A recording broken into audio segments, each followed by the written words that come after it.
पूज्य श्री प्रेमानंद जी महाराज को राधा रानी किशोरी जी ने कैसे दर्शन दिया ये मैं बताता हूँ। पूज्य श्री प्रेमानंद जी महाराज सोहनी सेवा किया करते थे, यहाँ वहाँ इधर उधर सोहनी सेवा किया करते थे, झाड़ू पोछा सोहनी सेवा। तो वो रोज देखते थे कि कहीं पर राधा रानी के चरण का निशान या चरण के रज तो नहीं है, जहां मिल जाए तहां प्रणाम करेंगे। प्रिय भक्तों, यदि हम और आप भी वृंदावन जाए ना तो देख करके जाना है कि कहीं राधा रानी के चरण का रज तो नहीं है, चरण के निशान तो नहीं है। मिले तो तुरंत प्रणाम करो, गिर जाओ दंडवत प्रणाम करो, जहां पर भी मिले। इसलिए वृंदावन कहीं पर भी जाओ, कुंज गलियों में कहीं पर भी, तो देख करके जाओ। पूज्य श्री प्रेमानंद जी महाराज सोहनी सेवा किया करते थे, आपको पता है। तो वो उनका मन था कि हम एक बार राधा रानी के चरणों के निशान का, चरणों के रज का दर्शन करें हम राधा रानी के। तो ये सब राधा रानी देख रही थी, तो राधा रानी का भी मन बन गया कि वृंदावन में कहीं पर भी जाएंगे तो फिर प्रेमानंद जी को ना दर्शन दे के ही रहेंगे। हम तो रास करने जाते ही हैं, तो प्रेमानंद जी को एक बार दर्शन देंगे। तो प्रिय भक्तों, आपको याद रखना, कोई भी चीज वहां पर वृंदावन में, ब्रज में गोपियों के आदेश के बिना कोई भी कार्य नहीं होता है। अब राधा रानी का मन बन गया, लेकिन अब गोपियां आदेश देगी तब ना, गोपियां की आदेश चाहिए। तो एक बार राधा रानी ने अपना चरण का निशान, अपने चरण का रज रख दिया वृंदावन में। अब किशोरी जी की कृपा से, प्रभु की कृपा से, संयोगवश प्रेमानंद जी महाराज एक जगह सोहनी कर रहे थे, मंदिर में सोहनी, तो वहां पर राधा रानी के चरणों का रज मिल गया। अब यहाँ वहां करते रहते थे सोहनी सेवा वृंदावन में, वो ना नाम भी जपा करते थे। और वृंदावन के लोग धूमधाम से जोर जोर से कीर्तन करते हैं, लेकिन प्रेमानंद जी महाराज नहीं करते थे जोर जोर से। क्यों? क्योंकि वो पूरे वृंदावन को ही राधा कृष्ण माना करते थे, और फिर इसलिए वो राधा कृष्ण जी को थोड़ी कंफ्यूजिंग में ना डालना सके, परेशान ना कर सके जोर जोर से। राधा रानी किशोरी जी कहीं परेशान ना हो जाए, इसलिए धीरे धीरे गाया करते थे उनका गायन, और फिर सोहनी करते थे। एक दिन राधा रानी के चरणों का रज निशान मिल गया प्रेमानंद जी महाराज को। संयोगवश तो प्रेमानंद जी महाराज ने वहीं पर दंडवत प्रणाम किया, और राधा रानी किशोरी जी की सेवा तो करते थे, उनकी सेवा और अधिक बढ़ गई, और उनके मन में आ गए थे कि किशोरी जी, आपका चरण का धूल तो मिल गया, रज तो मिल गया, अब एक बार आपकी दर्शन मिल जाए, आपका दर्शन हो जाए किशोरी जी, उसके बाद मैं धन्य हो जाऊंगा किशोरी जी। रोज यही निवेदन किया करते थे, रोज कि किशोरी जी कब आपका दर्शन होगा, किशोरी जी कब। तो फिर किशोरी जी का मन बन गया कि हम तो रास करने जाते हैं, एक न एक बार प्रेमानंद जी महाराज को हम दर्शन देंगे। तो एक दिन राधा रानी रास लीला रचा रही थी, तो रास में जब भी राधा रानी जाती है ना, तो फिर श्रृंगार करके जाती है, कड़ूला हाथ में, पायल घुंघरू, फिर श्रृंगार करके जाती थी सज के। तो उनकी जो गोपियां थी, ललिता विशाखा अन्य जो सखियां थी, गोपियां थी, वो राधा रानी के श्रृंगार का लिस्ट बना के रखती थी, सर से चरण तक, ऊपर से नीचे तक पूरा की राधा रानी ने ये लिस्ट पहना। क्यों? क्योंकि वहां पर रास में श्री कृष्ण भी जाते हैं, श्री कृष्ण को श्रृंगार का सामान चोरी कर ले तो फिर रास से आती थी, देखते हाँ है सब है, ठीक है। तो फिर एक दिन राधा रही थी तो रास में ही अपना एक पायल छोड़ दिया, पायल छोड़ दी और चल आई। तो गोपियां जब चेकिंग कर रही थी कि सारा सामान है, तो देखा श्री जी आपको एक पायल तो है ही नहीं। कहा मुझे तो नहीं पता। कहा कहाँ गया? मुझे नहीं पता, शायद मक्कू तो ना पता, शायद मैं रास कर रही होंगी तो कहीं गिर गए हो, मैं छोड़ दी होगी रास करने समय गिर गए हो। गोपिया कहती है अरे वो स्वर्ग राजा इंद्र के ऐरावत हाथी के दांतों से बना हुआ अनमोल ही पायल था। कहा हाँ मक्कू तो पता है सखी, लेकिन क्या पता, अब वृंदावन जाएंगे तभी पता चलेगी। तो फिर प्रेमानंद जी महाराज जब सोहनी कर रहे थे तो वो पायल उन्हें मिला। कहा अरे इतना सुंदर पायल, इतना सुंदर पायल, मानो जैसे इसमें हीरे मोती जड़े हुए हैं। प्रेमानंद जी महाराज सोचते हैं कि ये कोई धनवान व्यक्ति का पायल है, धनवान व्यक्ति के अब आएंगे खोजते हुए तो मैं दे दूंगा, तब तक मैं रख लेता हूँ। अब रख लिए प्रेमानंद जी महाराज खुद ही पायल को। और फिर ललिता और विशाखा एक बूढ़ी वृद्ध माँ का रूप ले लिए, बूढ़ी माँ का, ललिता और विशाखा एक बूढ़ी माँ का रूप ले ली और आ गई प्रेमानंद जी महाराज के पास। पहले ढूंढी कहाँ है, कहाँ है, कहाँ है वो पायल। फिर देखते देखते वो प्रेमानंद जी महाराज के पास आ गई और कहती है बाबा हमारे एक बहू है, नई नई बहू आई है, उनकी पायल यहाँ पर छूट गई, आपने देखी है का झाड़ू पोछा लगाए समय? तो बाबा कहते हैं पायल? कहा हाँ हाँ, लेकिन मैं कैसे जानूं कि तोकू लाली का पायल हो, तोकू बहू आई है, पहले ये बताओ तू हा कौन? तो कहती है अरे बाबा हम यहाँ पड़ोस की जगह की ही तो बूढ़ी अम्मा है, औरत है, हमारे घर में नई नई बहू आई है, तनिक हमारे बहू के पायल दे दो। हमारी बहू आई थी तनिक यहाँ वन विहार घूमने के लिए, तब तक उसकी पायल गिर गई। तो प्रेमानंद जी महाराज कहते हैं मैं कैसे मानूं कि तोकू बहू की पायल है?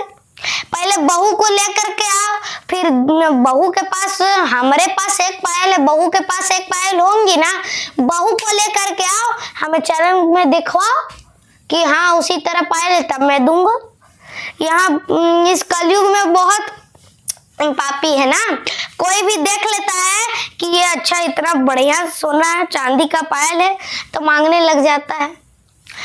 रोड में किसी के भी 50-100 रुपये पड़े रहते हैं ना, तो कोई 50-100 रुपये निकलते ले भी नहीं जाते हैं खाली जेब, तो कोई करता है भैया ये 100 का नोट किसका है, तो भी अपने जेब में कुछ नहीं, तब पर भी अपने जेब में चेक करते हैं कि हमारा तो नहीं है। देखो तो फिर ललिता और विशाखा कहती है चतुर हो ही बाबा, चतुर है, श्री जी के, किशोरी जी के चरण छूने चाहते हैं। प्रेमानंद जी महाराज को पता चल गया था ये बूढ़ी अम्मा नहीं है, ये ललिता और विशाखा है। तो कहा अरे बाबा तो कुछ शर्म ना आती, हमारी नई नई बहू को तू देखा चाहते, स्पर्श करना चाहते, तो कुछ शर्म ना आती? कहा शर्म की का बात, हमें दिखा दो, हम ले लें, दे देंगे, नहीं तो अपनी बहू की पायल को, लाली की पायल को तो कि भूल जाओ, भूल जाओ, नहीं दूंगी, नहीं दूंगा। अब हट में बैठ गए प्रेमानंद जी महाराज। तो फिर दुखी होकर के ललिता और विशाखा गई श्री जी के पास। अब श्री जी के पास आई और श्री जी कहती है क्या हुआ, मुंह लटकाए क्यों बैठी हो सखियो? कहा सारी बात बताई। तो कहा ठीक है उसमें क्या बड़ी बात है, चलो दर्शन देंगे। तो श्री जी इतनी जल्दी कैसे मान गई? श्री जी को तो खुद मन था प्रेमानंद जी महाराज को दर्शन देना। तो फिर गोपियां समझ गई श्री जी को दर्शन देना है, चलो श्री जी के लेकर के गई, घूंघट उड़ा दिया। अब प्रेमानंद जी महाराज को दूरी में और यहाँ पे रख दिया और कहा लो बाबा देखो पायल। कहा हमें नहीं दिख रहा, हमारी आँख ना तनिक, आँख की रोशनी तनिक दिखती कम है, समक्ष लाओ। कहा बाबा चतुर बहुत है, समक्ष लेकर के गए, पायल देखा, चरण पकड़ लिए और कह दिया, श्री जी अब मेरे ऊपर कृपा करो, अब मुझ पर कृपा करो। मुझे पता है ये बूढ़ी अम्मा नहीं है, आप कोई बहू नहीं हो, ये ललिता विशाखा है, आप किशोरी जी हो, अब मेरे ऊपर कृपा करो। किशोरी जी, हे श्यामा जी, अब मेरे ऊपर कृपा करो आप। तो वो जो पायल थी ना, उसकी निशान श्री जी प्रेमानंद जी महाराज के मस्तिष्क पर लगाई हुई है और कहते हैं, बाबा अब आपके माथे से ये निशान कदियों ना मिटेगी। तो फिर प्रेमानंद जी महाराज प्रणाम किए और सखिया के साथ चल पड़ी श्री जी। अब प्रेमानंद जी महाराज अपने गुरु जी के पास आए सुबह सुबह। फिर गुरु जी देखते, अरे ये कैसा स्वरूप बनाया, मैंने जैसा स्वरूप दिया था तिलक का वैसा बनाओ, ये कैसा बना लिया, तुम बदल लिया अपना तरीका, तुम अपनी मनमानी करते हो, चलो बदलो, चलो जाओ यमुना जी के जल से धो के आओ इसे।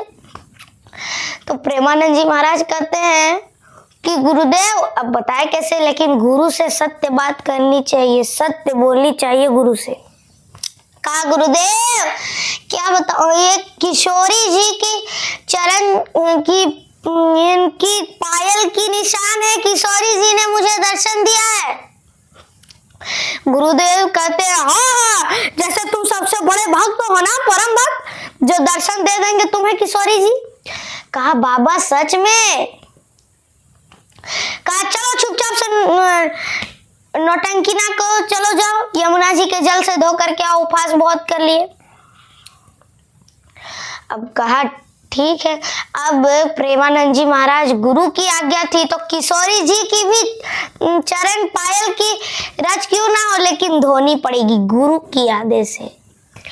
गए यमुना जी के तट पर, सुबह से शाम हो गई, नहीं मिटी, तो आप प्रयास किए, नहीं मिटी, तो आए और कहते हैं, गुरुदेव अरे तुम इसे मिटाए नहीं, मैंने तुम्हें सुबह ही कहा था ना।